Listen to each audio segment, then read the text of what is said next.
so kutekewa Zari akuba ye boss lady. Ojo kwetera nga jeve. Bina Abana je bali brother. Jinja muri gifted. So jotandikire. Yeah, we were gifted nti mukama yatuyamba. Yes, omulungi atulaba yonna gyosiza okutulaba akwanirizaako baganda baffe abatulabira mu bitundu by'eggwanga ebyenjawulo. Tusazeewo nate era okuba nga tubawa ebyokya. Olunaku lwaleero exclusive wonders tulina omuyimba fresh talent, fresh in the industry. Olunaku lwaleero tupasazeewo okubanga tumunoonyako. Of course abayimbi bangi anja kuba mbabaleetera naddala abo kasita banga ayimba bulungi oba oyimba bubi amuganda wange nyiza okubanga anyiza obutasobola kutuukako mu mbeera eyo. Hands Pro Live andi ne McDonald ku kamera eyo agezaako okulaba nga ekifaananyi ekyo kikutuukako yonna gy'oli. Wabula nga tuterwamu St. Hajat Kalodongo ono n'agamba agendayo akulombojjere Edwa obulamu bubeere nga butambulira ddala bulungi nnyo. Omukulu ki ekiriwo? Amannya Manya bapita Maurice Devi. My mama told me I'm a nice guy. Why? Mama wote yakuyimba. Gwe tekiraba mulabi nawe. Gwe kikyo. Yasinzira ku kiti yakugamba. Yangamba nze kyennyini kyendi endabika yange nebyenkola. Nangamba Maurice you a nice guy. Nawe n'okikkiriza. Nangamba kasita mama gwe ogambye ate kyekigaana kati ng'oyogedde. Abawala bo bakigamba ekyo. Bantu kunafuya nenga tuli bakabi banafuya mulaga mwana sikutegedde nenga you a nice guy.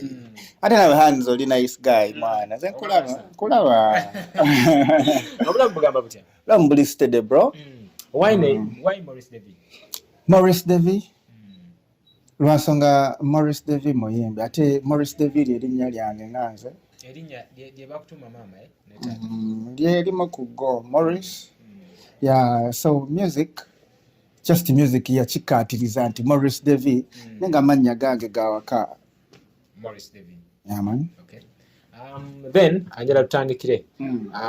Ki ekikusikiriza okubanga wasalawo okubanga oyimba? Sijagamba nti kino oba kiri hanze. Naye nze munaye music yanonda saamulonda nze just kyajja. Yeah, sijabanga abagamba mbu simanye natandikira wano oba wali wabula kyajja Maurice Devi natandika kuba ndongo munaye. Yeah, just choosing. Music chose you. Yeah, I didn't choose music. Hanze gwe kyobomaja kaspeeding ake kukeko chapter bitambula bitabanga kisoka banga werire eriwerako. Yeah, ebanga lya myaka giwerako hanze mu kutalika mbadde nnyo mu kutalika emyaka weegirya nga twetwalira bamu bayimbi waliwo abayiseemu waliwo abatandika waliwo ababadde waliwo wetwalira wa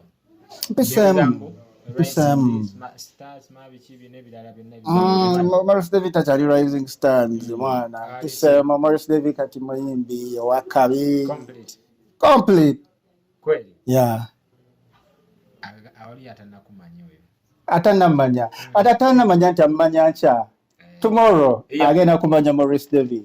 Yeah man.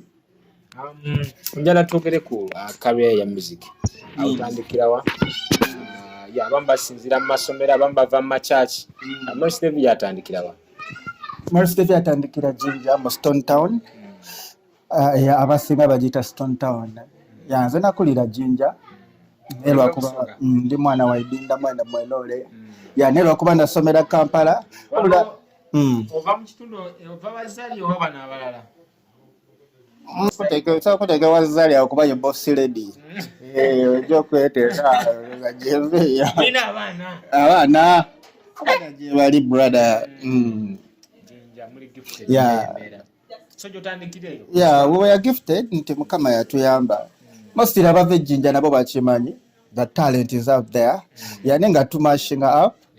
Nenti music ngabe nakugamba ngabo enkugambye nti tekyajja nti oba ninawe natandikira sijja kulimba nsi wabula music kyajja buzi netandika butandi simanyi gye kyava kyemeza okubulira nziya so we started up.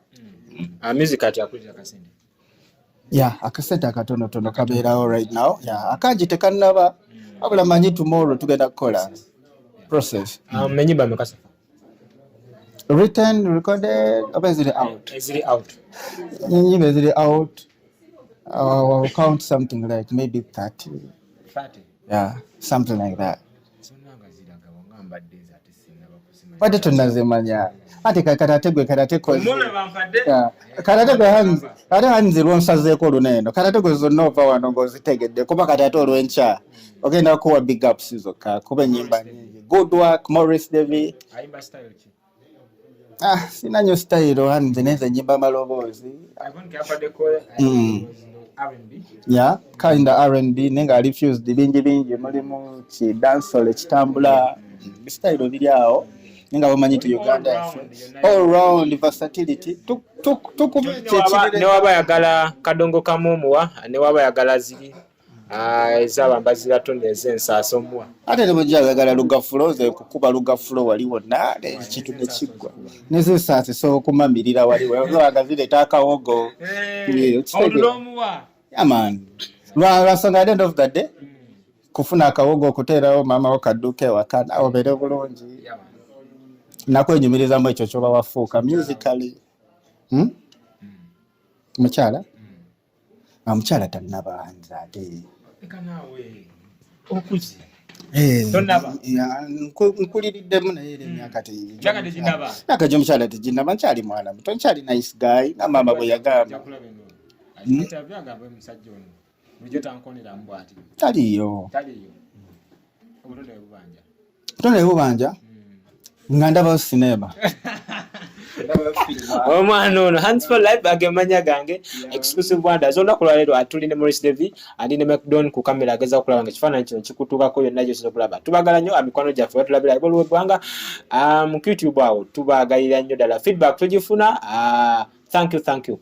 Morris, if you could change this business anjala twogeremu katini mu kuyimba kuno ebbanga lyomazeewo ng'okugoberera, what are the things by'oyinza okutandikirako nga bagikuwaddemu? Nga bagimpaddemu. Byagala kubako by'okyusa. Byenyiza kyusa. Nga tebikubeeredde bulungi so ffe ebbanga lyomazeewo. Ande nti kati mujja neeno olaba hanze. Sina specifically kintu kitamberedde bulungi. Manyi lwaki? Lwasonga creating the work omungi. Creating the more than 100 songs written and maybe produced. Yeah, so that's a blessing. Esokera ddala. Yeah, so sijja nnyo okufumita wano wali nti wamberedde buzibu kuba I've really created a lot of work in this industry and abaliwo bonna respect. Big up to everybody ayimba wabula buli omu ettafaali lyateeka ku industry. That's a blessing and trust me abagitoolako tewali bagitoolako anti akyo mpande ebigambo waliwo abagamba mbu busumbuyi si bayimbi. Everybody is an artist, they are musicians, they are back creating a craft, working on mulungi and cinema appreciating ani mpayo olinayo omuwanzi alina mungambire mu kamera waneeno ndageti ate kati tusooke tuve ku kamera. Changing something. No, nganze. If you're talking about changing something, no business, no. Chenyiza kyusa kitabaddewo kya ku introducing a Morris Davy's music. Otyo? Yimba Morris Davy out there. They said about Morris Davy. They got Morris Davy at this change. Billboards, Morris Davy to the world. Chenyiza kyusa mu industry kujja kuyimba. That one challenge that you faced and so far, it really break you never almost you really wanted to leave this business. Joinzo kunyako. Joinzo kunyako. Ne njagala ova ku ndongo. Nze ngamba tata wange okufanga sikubye. Anuma, every time I think about him ngajali wanse. I just wish he was there. Kuba simwogerera bubi kitanga obulanze from day one yanzala wana Morris, you won't make it, man. Yeah, so wafuna ko time nogera naye na kubulira lwaki yakuzala. Yeah, yagamba anti yangamba lwaki yakukiririzamu. Yeah, ndongo yagira bantu yabayaye ate teri muzadde ayagala mwana yo kuva muyaye. ate bwe twasibanga ku nviiri ng'ekifaananyi kifa nga muzeeyi w'ebiseera ebyo alina ottabukamu but in the end yamala na appreciating our craft n'angamba just do what you want, go for it. Ne just yandibaddewo ne tukuba kuba tugenda kukuba hanzi tugenda kukuba kubuulira amaanyi ngawulira ekiriba kyekiriba. It's a big tune bro. Good music to the world. That song oluyimba luva ku mutima hanzi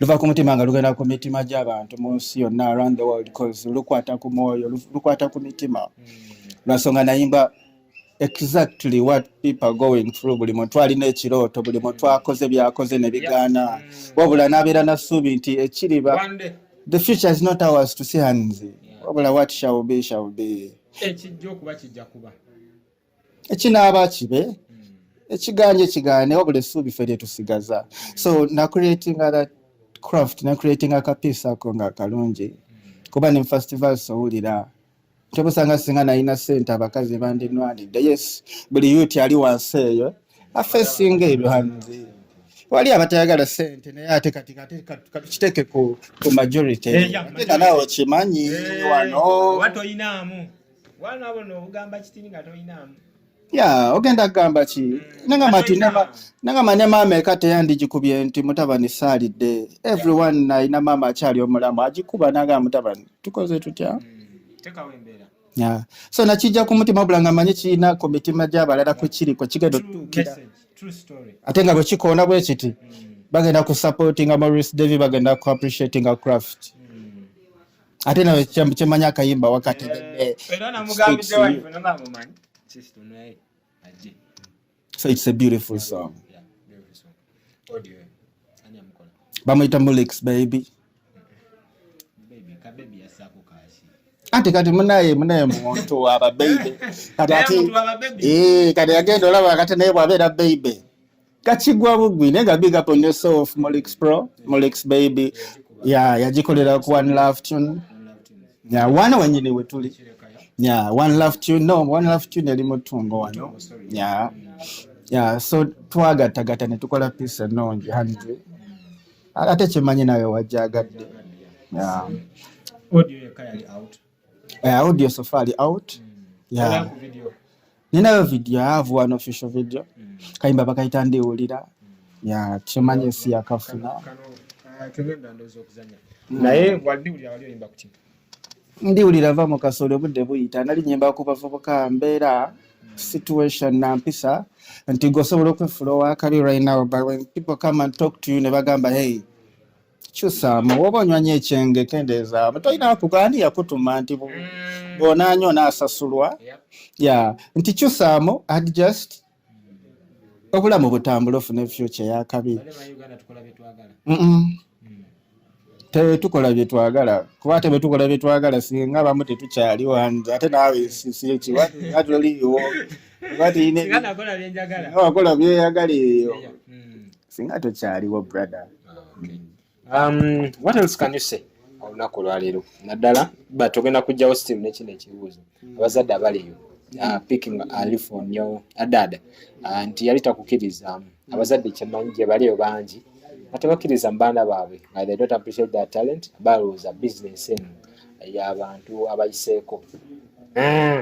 What can you tell them abazadde nga omwana we amugamba no tekijja kuba ekyo? Okay. abazadde mbaagala nnyo mwenna buli omu gyali maama ne taata wabula sijja ate kwefula nnyo abategeerera nti ate ndi mukulu sizaategeere nnyo kuba ate kati naye kati ate all I have to say is omwana muwe direction tomublockinga wabula mu advising ku ekyo kyakyuzinze nga choice bw'akyuzinga choice ku kyayagala okukola soko kitunulemu wabula nze ngamba teri muntu yeyagaliza kibi hanze ate naawe toyinza mwagaliza kibi so bw'okitunulatunulamu nga odds zigattanga oba osanga alina waasobola oyitira support tomukotogera nkya atuuke akwevuma agambe kale singa taata teyakola bwatu so support your kids. Kikulu nnyo ekyo nange nja kwongezaawo kati ni Mauricia because bazadde bange be basinze okumbeererawo ate maybe one day waliwo ne wenatuka okulowooza nti balaka buli kyenjogera bakkiriza bukkiriza nti nyalakola kino nti genda buli kimu waliwo ne time natuka nga ntambula nnyo ekiro naye nga ye akugamba you go naye just beerawo wekuume booti ne booti bino bwe ziba ziyise todda sigalayo okomewo ku makya so abazadde era ndowoozamu ti bandibadde nga muzeeyi abazeeyi bange bonna Amoris tumalirize ebigambo byo ebisembayo olunaku lwetumalirize ekiriba ebiseera by'omu maaso tebabirabisa maaso tusuubira nti kiriba nzi ne tubikkako obudeeya ne twebaka ku mifaliso ekiriba ebiseera by'omu maaso tebabirabisa maaso tusuubira nti kiriba Morris Divine tukuwa Uganda tugera gikuba andi kati katusoke tukakasa abaana abeeka kati ate eri tulinnye ng'ate wano ate tukubye true Morris Divine girlfriend wo bakeejango kyomugamba girlfriend nkunoonya munaye ndi single obuzze afaanana atya kyona kyona kyanaaba enfaanana ye nze just kasajja n'omutima ogwa ddala kuba ndi wa ddala nze ndi rasto wa ddala obuntu bwa rasto bwoba ate bwonoona nnyo embeera kati ati nze ndi nice guy mama matold me nice guy olimba balusangewa akayimba kwe kali ku YouTube Morris Devi 6 kayimba bakayita ekiriba Morris Devi audio sofa yali obulamanyi mu very soon to shooting a video na Mulix Baby yakoze denteekateeka producer Mulix Baby ajeka aka baby anti naye kati baby muntu waba baby Hands for life, but what love is Morris Devi. Thank you. Keep subscribing. Keep watching us. About Love TV. Amina. Atubagala nyo.